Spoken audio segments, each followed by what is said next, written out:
Hey, what's going on? This is Harp Talks, the podcast where I talk about all the things going on with Harp Films and in the marketing production world. Today, we're going to be talking about my own burnout, how I overcame it, and what I'm doing now. What's been up? What's going on? So let's get into it.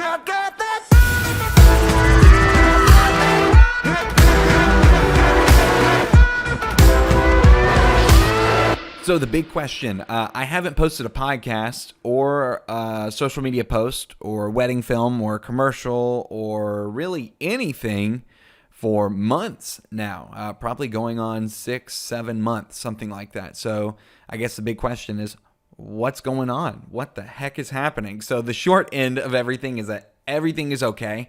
Everything's great. Actually couldn't be better. During this time, the first thing that kind of kicked all this off, I guess, was I was in a car wreck. It wasn't anything major, but it was, freaky enough for me to go, it's the whole, contemplate your mortality thing. But the bigger thing, I wasn't like worried I was going to die or something. I totaled my car. That was pretty wild. But it did make me, assess my priorities and start looking at the things in my life and start looking at what was important. So the big reasons, the main reason, I guess, would be time with my family is by far the most important thing. And I already was doing a pretty good job of getting home on time and making, time to be at home with my family. The problem was that when I was home, I was thinking about work. I was browsing social media to try and stay up to date on, the latest trends, trying to see what podcast topics were trending, trying to see what sounds were trending on Instagram and TikTok and all this kind of stuff. And then I was browsing Google trying to find new clients, and it just never ended. So problem number one was that had to end really, really fast. So I don't know if anyone, there's that social media documentary, like a year, it was kind of during COVID and stuff, where they were talking about, just how toxic social media is and how bad it is for you and everything. And so ever since then, I'd already turned off my notifications with the exception of my business messenger. I don't get any notifications about comments, likes, any of that kind of stuff. I get message notifications on my Harp Films Instagram and on Facebook. That's it.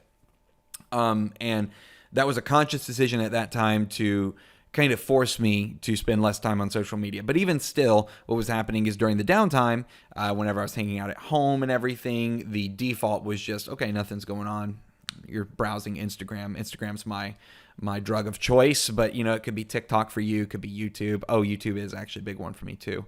YouTube Shorts even sometimes grab me, but I find myself watching tutorials and stuff, which is just another form of work a lot of times.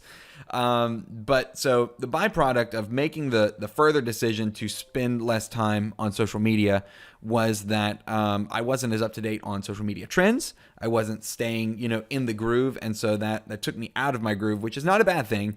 It was kind of for the better. It allowed me to focus my time that I did spend at home more on my boys, more on my wife, and just our family as a whole. And it allowed me to just appreciate them a little bit more and enjoy the time that I spent with them. Other areas where I was seeing that my work was spilling over, it's like once you make this one decision, like I'm going to take this section of work out of my life, you start to notice other areas where it's already bleeding over. And those are the spots that are going to pile up and it's going to contribute to burnout. And so the more you can go back and kind of peel back the layers and pull those things off, you're going to find it's easier to enjoy the work you do. And then you're going to also find the areas that maybe you're working too hard on and you should be delegating, you should be handing off to other people. So the next area was we went on vacation recently, and my favorite thing to do on vacation is to bring my drone and bring my camera and shoot photos and shoot videos. That's what I love doing. I got into videography because it's my hobby. And there's nothing wrong with that. There's nothing wrong with you bringing your camera on vacations and all that kind of stuff. And my wife, whenever we were packing up, I was, adamant. I was like, hey, I got to go by the office. I got to go pick up my camera. I got to pick up my drone, my charger. I'm not bringing a lot. I'm bringing my camera body, my 16 millimeter lens, just a wide angle lens, my drone, my controller. And I have a Mavic 3 Mini, so it's not like it was going to take up a whole bunch of space. And she gave me all these, she's like, no, don't do it. She's like, it's going to be a hassle in TSA, which if you've heard the story about our travels, that's a whole other podcast episode, but it probably would have been. But I was like, no, it's not. I've traveled with camera gear a million times. And she was like, no, don't bring it because it might get damaged. I'm like, I've got insurance, one, and no, I'm not an idiot. I'm not going to bring it in the water. It's going to be fine. My backpack's waterproof. We're good. And then so we got kind of the truth came out, so to speak. And she goes, listen, I just don't want you focusing on trying to take pictures the whole trip. I want you to enjoy time with our family. And I was like, at first I'm like, what are you talking about? You're crazy. Of course I'm going to enjoy time with our family. And so it was like breaking an addiction, putting down that needle for the first time. I went, okay, I can quit anytime I want. And then whenever I finally was, ready to quit, I was like, oh, this is harder than I thought it was going to be. So I made the difficult decision to just leave my camera at home. I was like, whatever photos I take, I'm going to take them on my phone. I'm going to take them, and they'll be there. And what I found is I enjoyed the time with my kids so much, and the time with my family so much, with the exception of having a stomach virus and our horrible travel experience. Being on the beach and playing in the pool and going to do activities and stuff, I enjoyed those things so much that it never even crossed my mind that, oh, I need a photo of this. I need a picture of this. When my mother-in-law or my wife would walk up with their phone, go, oh, yeah, let's take a picture. But not having those things out of sight, or having them out of sight, out of mind, completely takes them off the table, completely takes that option away from you. And not that you're forced to, but you suddenly have a clarity of mind that allows you to focus on the time you spend with your family, time you spend with your kids. So I would encourage you, if you're a travel person and you travel with your family, or you do things with your family and you always bring your camera around, that is so much fun. But try taking a trip without it. Just one. It can be a small trip. And just see how much different your experience is there.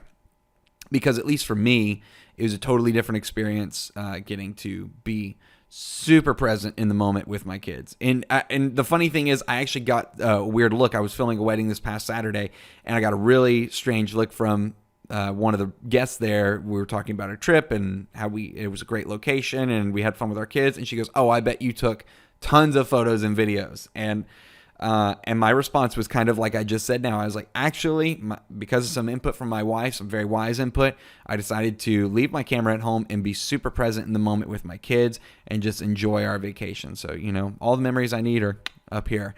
And she was just like, oh, okay. And I think that we're going to start to see more trends of that as the years go on. Like, oh, you're not glamorizing your vacation lifestyle on social media. You're not, putting a spotlight on yourself. That's really weird. Why aren't you partaking in this addiction with everyone else? So that was kind of the response that I got from that. And I think we're going to see more of that. The other aspect of all of this was it allowed me to focus more on my marriage. My wife and I got to go on a marriage retreat recently. And throughout over the last 6 months, in the breaking away from social media type of stuff and the less engagement online, it's kind of like that really is a drug. It kind of numbs you to whenever other things are going on in your life. And one of the things it brought up was some of my own mental health struggles, some of my past issues and things like that, to a point like of almost a form of like mental breakdown. Basically, it was really messing with my head, and there was a lot of stuff that mentally started coming up from my past that I was able to bring up with my wife, and we were able to work through together in a way that we never had before, which also promoted some great conversations while we were on this marriage retreat with other married couples, and allowed me to really appreciate our marriage. So that was another great aspect. Comparatively speaking, when the last time we went on a marriage retreat, I had my laptop with it. I remember it like it was. I had my laptop with me, and I was doing work as soon as we got back to our room and everything. I was doing work, and I was like, oh, I got to get this video out for next week. I'm always doing the thing. I would compare, it was kind of like whenever I was doing ministry type stuff. I used to be a youth guy and worship leader and stuff, and it just consumes you. It takes over every aspect of your life almost. And so that really allowed me to focus on our marriage and appreciate our marriage and appreciate her, which is great because she's pregnant right now with with our third child, a girl. That's going to be a whole lot of fun. All in all, this season was the biggest thing was pulling back from all these social media platforms and pulling back from internet engagement and all these different things was super good for my mental health. As a whole, I'm by far healthier mentally. I've got just better appreciation for life, better appreciation now for the business that I get to partake in. I have a much better perspective on the tasks that I need to be doing, the tasks I'm actually good at, and the tasks I need to be delegating. The other aspect of this is I got a great book out of this time called When to Walk Away, dealing with toxic people, when to walk away from toxic people. That's another one I can highly recommend, at least so far. I'm about halfway through it. So walking away from toxic people, prioritizing my family, delegating the tasks that need to be delegated in my business, things like bulk editing, editing a podcast if there's multi-angle clips, handing off some of my basic wedding edits like ceremonies, that kind of stuff. And then really focusing on the sales aspect, which is what I really enjoy. I like people. I like talking with people. So that's when I'm able to focus down on more and some of the more creatively oriented things like script writing, storyboarding, and the more technical stuff that I picked up along the way, like VFX and compositing and After Effects. So all of those things really good for my mental health, but that wasn't the only reason I stepped away from social media and internet engagement. The other reason is that I was just ridiculously busy. So every time I come into the office, I'd sit down and I'd start working, and I didn't stop until I went home for the most part. Stop to eat, that's important, but I only ate if I was hungry. If I wasn't hungry, I didn't eat. So there's been a lot of really big opportunities that have come our way. They're going to be really good, and I'm excited to bring you along on this journey as we go to show you what kind of things we're doing, what kind of opportunities have come up, and how we pivoted our business to accommodate those opportunities. And then now the process of seeking out similar opportunities that fall into that same category. So the first one was we had this really big contract come along. It's probably the biggest one we've ever done. We're going to be doing somewhere in the realm of 300 videos for this company. And which is, that's a chunk. That's a lot of videos. It's something we can definitely handle, but it was something that was unexpected, I would say. Unexpected, but definitely welcomed. And it's going to be great for our business as far as exposure, experience, and income, of course. There have been a lot of new opportunities as far as types of work that we get to do. So we've focus more on the corporate commercial type of work, and not like we're stopping weddings, but we've definitely cut back on them. That's not near as much of a focal point for us, and there's reasons for that, and I'll probably talk about that in another episode, why I prefer commercial and corporate work over weddings by a mile. Weddings are still great. Weddings are fun. They're great income for a lot of people. It's just, I've been the wedding guy for a couple of years, and I decided that's not really my thing, my shtick anymore. We have a new office. I don't know if you're watching on video, you can see this is not the same setup we've been in. We were in downtown, and the people who were renting the office out to us decided that they wanted to triple our rent, which just wasn't feasible at the time. Actually, it's quite unreasonable, is what I would call it.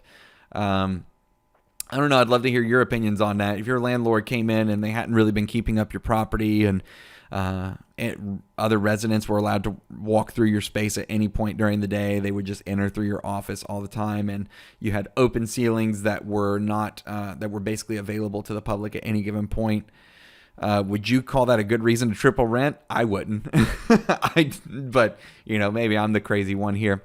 And as I said, there's a new baby coming. So that's another great opportunity that's coming along, another opportunity for a challenge and something different. I have two boys right now, so we have a girl on the way, so that's going to change things up. And then, as I said before, the new priorities, my family, my mental health, my focus on the specific aspects of my business and allowing me to delegate. All of these things are in and of themselves enough reason to, each one by themselves is enough reason to step away from social media and internet and a lot of these things that are toxic out there. So I would definitely encourage those business owners out there to look at the amount of time you're putting into your business. Look at the things what you're doing online and on social media, and why you're doing it, and think if that's actually fulfilling you, or maybe it's just numbing you to something else that needs attention.